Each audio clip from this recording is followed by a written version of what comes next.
Hello guys, അപ്പോൾ നമുക്കൊരു get ready with me കണ്ടാൽ ഇത് ഞാൻ കുറച്ച് ദിവസമായി എടുത്ത് വെച്ചിട്ട് കണ്ണൂർ പോകാനായിട്ട് വേണ്ടിയിട്ട് എടുത്ത് വെച്ചതാണ്. അപ്പോൾ ഞാൻ ആയതിൻ്റെ മോയ്സ്ചറൈസർ എടുത്തിട്ട് പിന്നെ ഞാൻ മോയ്സ്ചറൈസർ അല്ല ഗൈസ് ഇടുന്നത്, സൺസ്ക്രീൻ. അതായത് ഞാൻ ആ പൊളിച്ചിട്ട് ആ പാട്ടയിലേക്ക് ഞാൻ എടുത്തിട്ട് തന്നു. എൻ്റെ ഇത്രയും വികൃതമായിരുന്നു എൻ്റെ മുഖം. പക്ഷേ കുഴപ്പമില്ല ഗൈസ്, നെവർ മൈൻഡ്.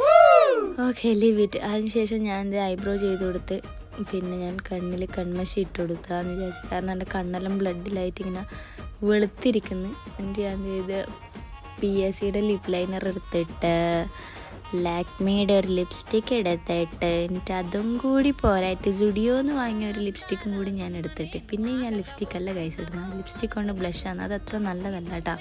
ആരും ഇടണ്ട, വെറുതെ എൻ്റെ കുരുവൊന്നും പോകാത്ത. പക്ഷെ അതൊന്നും ഞാൻ മൈൻഡാക്കില്ല, അത് ഞാൻ എടുത്തിടും. എന്നിട്ട് ഒരു പൊട്ട് വെച്ച് അടുത്ത് നമുക്ക് കാർക്കൂന്തലിലേക്ക് കിടക്കാം. കാർക്കൂന്തലിൻ്റെ കാര്യം പറയാൻ ഞാൻ ചുരിദാർ ഇടുമ്പോൾ എനിക്ക് ആകെ അറിയുന്ന ഹെയർ സ്റ്റൈൽ ഇതാണ്. പിന്നെ ജീൻസ് ഇടുമ്പോൾ പോണിറ്റെയിലും കിട്ടും.